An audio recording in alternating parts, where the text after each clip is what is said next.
আমি মহেশ। শহরে আমার স্ত্রী আর দুই সন্তানকে নিয়ে থাকি। আমার এক ছেলে আর এক মেয়ে। মেয়ে ক্লাস 2-তে পড়ে, আর ছেলে একটু একটু হাঁটতে শিখেছে। আমি সরকারি চাকরি করি। চাকরি সূত্রে আমাকে বিভিন্ন জায়গায় যেতে হয়। এজন্য আমার স্ত্রীর ভীষণ রাগ। এভাবে বারবার বাড়ি পরিবর্তন করতে তার নাকি ভালো লাগে না। কিন্তু কি আর করার, চাকরি টিকিয়ে রাখতে তো এতটুকু কষ্ট করতেই হবে। একদিন সকালে ছাদে বসে চা খাচ্ছি, এমন সময় ফোনে অফিস থেকে কল এলো। হ্যালো স্যার, কেমন আছেন? এই তো ভালো। তুমি কেমন আছো? ভালো আছি স্যার। তা স্যার, এই সময়ে? হ্যাঁ মহেশ, তোমাকে রূপপুরে ট্রান্সফার করা হয়েছে। আগামী মাসেই তোমাকে যেতে হবে। আবার ট্রান্সফার? ই আর করবে, এটাই চাকরি। আমার গিন্নি তো আবার রেগেই যাবে দেখছি। গিন্নিকে বোঝাও। ঠিক আছে স্যার, ভালো থাকবেন। আমি ফোন রেখে নবনীতাকে ডাকলাম। নবনীতা, কই গেলে? এই দিকটা একবার এসো তো। ঘর থেকে বেরিয়ে নবনীতা ছাদে এলো। কি বলবে তাড়াতাড়ি বলো, ওইদিকে রান্না হচ্ছে, পুড়ে যাবে তো। আসলে বলছিলাম কি, কি বলবে বলো। মানে হলো আমি কি আমতা আমতা করছো? কি বলবে পরিষ্কার ভাবে বলো। আমাকে রূপপুর ট্রান্সফার করা হচ্ছে। হয়ে গেল আবার সেই ঝামেলা। 1-2 বছর পর পর এই এক ঝামেলা শুরু হয়। ধুর, ভালো লাগে না আর। ও আমাকে একগাদা কথা শুনিয়ে দিয়ে ঘরে চলে গেল। একদিকে বউয়ের এসব কথা, আর অন্যদিকে চাকরি, সবকিছু মেনে নিয়েই চলতে হচ্ছে। তবে সে যাই হোক, দিন শেষে এই ঝাড়ির পেছনেই নিজের শান্তি খুঁজে পাই। পাবো নাই বা কেন? পৃথিবীতে কে আছে আমার ও ছাড়া? ছোটবেলায় বাবা মাকে হারিয়েছি। গ্রাম থেকে এসে শহরে পড়াশোনা করেছি। যখন আমার কেউ ছিল না, তখন ওই একমাত্র আমার পাশে দাঁড়িয়েছিল। তবে তখন আমার কিছু না থাকলেও আজ আমার সবই আছে। সরকারি বড় পদে চাকরি, ভালো একটা জীবন, আর যে মানুষটা আমাকে সবসময় সাপোর্ট করে গেছে, সেই মানুষটি আজও আমার পাশে আছে। এটাই আমার কাছে আসল শান্তি। ঘড়ির দিকে তাকিয়ে দেখি 9টা বেজে গেছে। এই রে, অফিসের সময় হয়ে গেছে। এখনই তাড়াতাড়ি রেডি হয়ে বেরোতে হবে। আমি চায়ের কাপখানা টেবিলের উপর রেখে রুমের দিকে চললাম। রাতের খাবার শেষে বিছানায় শুয়ে আছি। নবনীতা পাশে বসে বলল, তা কবে যেতে হবে শুনি? বললো তো আগামী মাসেই। ঠিক আছে। এভাবে কেটে গেল বেশ কিছুদিন। সকালে নবনীতা জিনিসপত্র গুছিয়ে নিচ্ছে।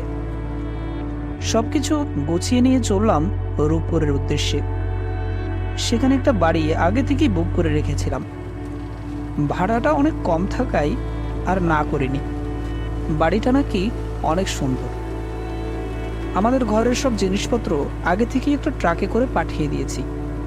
আমরা মূলত যাব ট্রেনে করে। দুপুর 3টা ট্রেন। অলরেডি 2:30 বেজে গেছে। কই গো, চলো চলো, তাড়াতাড়ি সময় থাকতে ট্রেন ধরতে হবে। এবেলায় ট্রেন মিস করলে আজ আর যাওয়া যাবে না। সিট নাম্বার দেখে বসে পড়লাম আমাদের সিটে। আসার সময় টিকিট কাউন্টারে গিয়ে দেখি একটা টিকিটও অবশিষ্ট নেই। ভাবলাম হয়তো এত লম্বা পথ দাঁড়িয়েই যেতে হবে। কাউন্টার থেকে ফিরেই আসবো, এমন সময় দেখা হয়ে গেল আমার ছোটবেলার বন্ধু বিপিনের সঙ্গে। ওর সাথে কথা বলে জানতে পারলাম ও এখানকার স্টেশন মাস্টার। আমার কথা শুনে ওই তাড়াহুড়ো করে দুটো টিকিট ম্যানেজ করে দিল। তার জন্যই আজ এই স্বস্তির যাত্রা।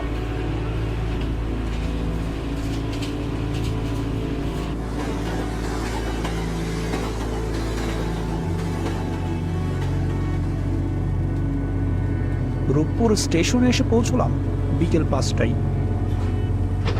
সেখান থেকে একটা অটো নিয়ে চলে এলাম সে বাড়ির সামনে। বাড়িটা পুরনো, তবে পুরনো হলেও বেশ সুন্দর। আশেপাশে নানা প্রজাতির গাছপালা, পাখিদের কিচিরমিচির আওয়াজ শুনতে ভালোই লাগছিল। বাড়ির ভেতরে ঢুকে আমি বেশ অবাক হলাম। শুধু আমি নয়, আমার স্ত্রীও অবাক হয়ে গেছে। বাড়িটা অনেক সুন্দর আর পরিপাটি। এত সুন্দর বাড়ি কেউ এত কম টাকায় ভাড়া দেবে ভাবাই যায় না। বাড়িটি দোতলা, তবে উপরের তলায় কেউ থাকে না। বাড়িটা যখন আমি ভাড়া নেই তখন আমাকে বলা হয়েছিল উপরের তলায় যে ঘর আছে সেটা যেন আমি না খুলি, সেদিকে যেন না যাই। যদিও কথাটা খুব একটা পছন্দ হলো না আমার, তবুও এত কম টাকায় এমন একটা বাড়ি ভাড়া পেয়েছি, এটাই অনেক। আমি নবনীতাকে বলেছি সে কথা। সে আমার কাছে কারণ জানতে চাইলে আমি কিছুই বলতে পারিনি। যাই হোক, অনেক দূর থেকে এসেছি, অনেক ক্লান্ত লাগছে। ছেলেটাও আমার ঘুমিয়ে পড়েছে, আর মেয়েটা আনন্দে পুরো বাড়ি ঘুরে দেখছে। নবনীতা পাশে বসে বলল, তুমি রেস্ট নাও, আমি ফ্রেশ হয়ে দেখি কি রান্না করা যায়। না না, এখন আর রান্না করার প্রয়োজন নেই, তুমি বসো, আমি বাইরে থেকে খাবার নিয়ে আসছি। এই বলে আমি বেরিয়ে পড়লাম খাবারের দোকান খুঁজতে। দেখলাম ছোটখাটো একটা চায়ের দোকান। দোকানটির সামনে যেতেই দোকানদার আমাকে বলল, কি মশাই, আপনাকে তো আগে কখনো দেখিনি। কোথায় থাকেন? আসলে চাকরি সূত্রে আজই আমি এখানে এসেছি, তাই আমাকে না চেনাটাই স্বাভাবিক। আচ্ছা আচ্ছা, তা কোথায় উঠেছেন? এই যে সামনের মোড়ে ভবন বিলাতে উঠেছি। ভুবন বিলার নাম শুনতেই দোকানদার কেমন যেন হকচকিয়ে গেল। পাশেই বসেছিল এক বৃদ্ধ। উনি এতক্ষণ আমাদের কথাই শুনছিলেন। হঠাৎ উনি বললেন, ওখানে উঠেছ কেন? না মানে বাড়িটাও ভালো আর ভাড়াটাও একটু কম। তাছাড়া আমার অফিসটাও এখান থেকে বেশি দূরে নয়, তাই আর কি ওখানে উঠলাম। কেন, কোনো সমস্যা আছে নাকি? বৃদ্ধ মহাশয় একটু ভেবে বললেন, না বাবা, কোনো অবস্থা নেই, তবে তোমরা একটু সাবধানে থেকো কেমন? আর কোনো প্রয়োজন হলে আমাকে খবর দিও। ওই যে দেখছ সবুজ রঙের বাড়িটা, ওটাই আমার বাড়ি। কোনো সমস্যা হলে অবশ্যই আমাকে জানিও। জি জি, অবশ্যই জানাবো, অনেক ধন্যবাদ আপনাকে। এই বলে আমি কিছু খাবার নিয়ে খাবারের টাকা মিটিয়ে চলে এলাম বাড়িতে। সন্ধ্যায় অফিস থেকে কল এলো।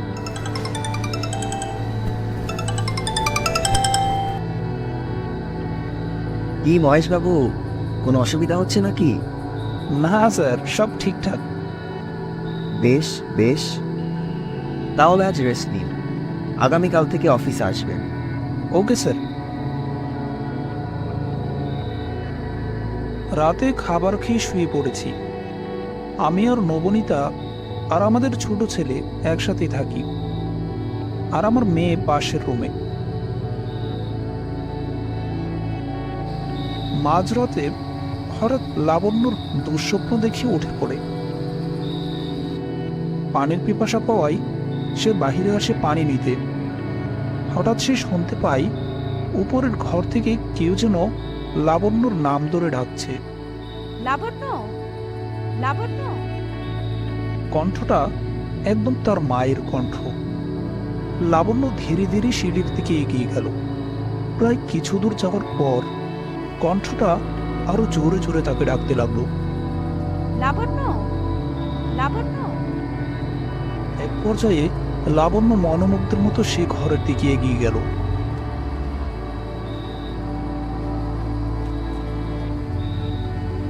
দেখলো ঘরের দরজায় তালা দেয়া। লাবণ্যের মনে হয় তখন কোনো জ্ঞান ছিল না। সে পাশেই একটা ছোট পাথর দেখতে পেল, আর সেটা দিয়েই তালাটিতে আঘাত করতে শুরু করলো। কিছুক্ষণ পর তালাটি ভেঙে গেল। লাবণ্য ও দরজা খুলতেই যাবে, তখনই তার মা তালা ভাঙার শব্দ পেয়ে সিঁড়ির সামনে এসে লাবণ্যকে ডাকতে লাগলো, লাবণ্য, লাবণ্য, লাবণ্য, মা কোথায় তুই? লাবণ্য! মায়ের ডাকে যেন লাবণ্য হুঁশ ফিরে পেল। সে বলল, আমি এখানে কিভাবে এলাম? আর এখানে করছি বা কি? লাবণ্য ভয় পেয়ে গেল। কি হয়েছে মা? তোকে এমন ভীত দেখাচ্ছে কেন? জানি না মা, আমি উপরে কিভাবে গেলাম আমার তো কিছুই মনে পড়ছে না। নবনীতা মেয়ের কথায় অনেক চিন্তিত হয়ে পড়ল। তবু মেয়েকে সাহস দিয়ে বলল, কিছু হয়নি মা, তুই ঘুমের মধ্যেই হয়তো হেঁটে চলে এসেছিস, এটা তেমন কিছুই না। চল মা, ঘুমাতে চল।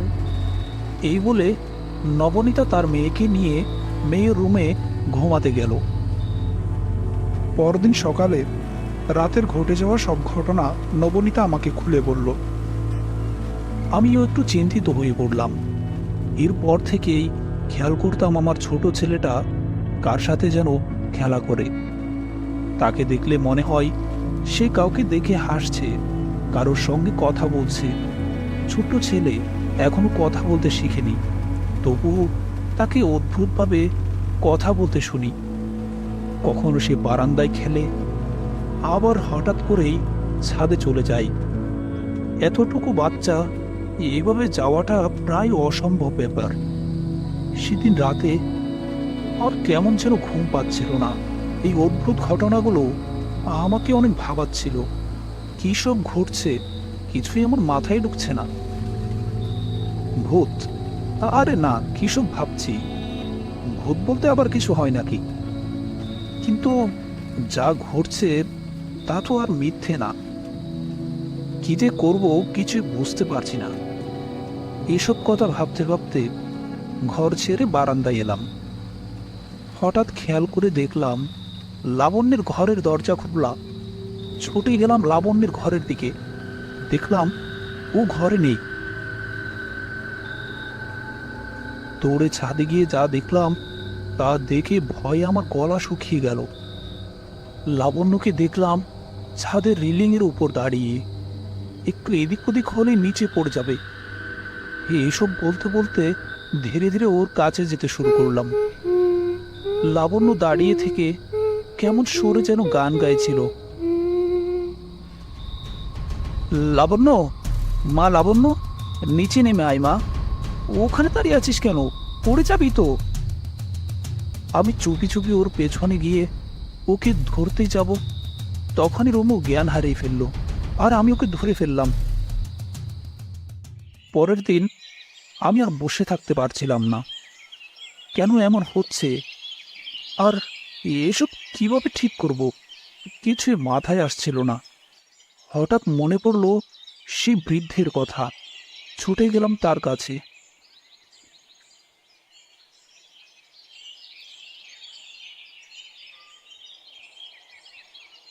গিয়ে সমস্ত ঘটনা তাকে বললাম। আমার সমস্ত কথা শুনে বৃদ্ধ বলল, পরিস্থিতি অনেক খারাপ পর্যায়ে গিয়েছে, তোমাদের ওই বাড়িতে থাকা আর ঠিক হবে না। ওই বাড়িতে অশুভ আত্মার বসবাস, আর তোমার মেয়ের উপর অশুভ আত্মা ভর করেছে। সে তোমাদের ওই বাড়িতে থাকতে দেবে না। কিন্তু আমাদের ভুলটা কি? আর কেনই বা আমাদের সাথে এমন হচ্ছে? ওই বাড়িটা প্রায় 20 বছর আগে এক জমিদারের বাড়ি ছিল। জমিদারের একটা মেয়ে ছিল। মেয়েটা বুদ্ধি প্রতিবন্ধী ছিল, পাগলের মতো আচরণ করত। এজন্য জমিদার তার মেয়ে ও স্ত্রীর উপর নির্মম অত্যাচার করত। এক সময় তার স্ত্রী এসব সহ্য করতে না পেরে তার মেয়েকে বিষ খাইয়ে মেরে ফেলে, এবং নিজেও সে কষ্ট সহ্য করতে না পেরে নিজেও বিষ খেয়ে মারা যায়। তারপর থেকেই ওই বাড়িতে রহস্যজনক কর্মকাণ্ড হয়। আর হঠাৎ একদিন জানা যায় জমিদার এক অজানা কারণে গলায় ফাঁসি পেঁচিয়ে আত্মহত্যা করেছে। তারপর থেকে বাড়িটাতে আর কেউ থাকতে পারে না। যিনি থাকতে চায় তাকে কোনো না কোনোভাবে ক্ষতির সম্মুখীন হতে হয়। তোমাদের উচিত এখন এই বাড়ি ছেড়ে চলে যাওয়া। আজ বরং আমি উঠি, পরে এক সময় এসে আপনার সাথে দেখা করে যাব। ভালো থাকবেন কাকা। কাকার কাছ থেকে বিদায় নিয়ে বাড়ি ফিরে এলাম। এরপর বাড়িতে গিয়ে আমার স্ত্রীকে সব ঘটনা খুলে বললাম। সেও যাওয়ার জন্য প্রস্তুত। পরের দিন সব জিনিসপত্র নিয়ে বেরিয়ে পড়লাম। যাওয়ার সময় দেখতে পেলাম ছাদে দাঁড়িয়ে সেই মা মেয়ে খিলখিল করে হাসছে। কি অদ্ভুত তাদের চেহারা! তাদের হাসিতে বোঝা গেল তারা সফল। তারা এই বাড়িতে কাউকে থাকতে দেবে না।